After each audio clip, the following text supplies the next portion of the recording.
This morning I've got a little thing to talk about, and I'm going to call it Monte's Moments. And what that means is I've kind of had a moment. I went, that makes sense to me. Or, that doesn't make sense to me. Well, this is the one that doesn't make sense to me.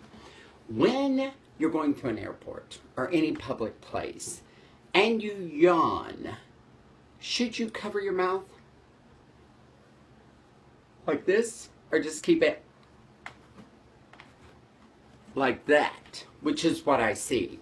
Do you have any idea what it's like to be walking down, look up, and then see this?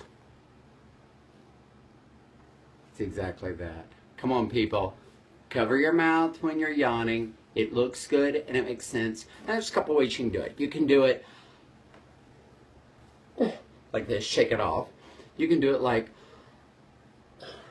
very aggressive. Or you can be very effeminate and be very chic about it and just go,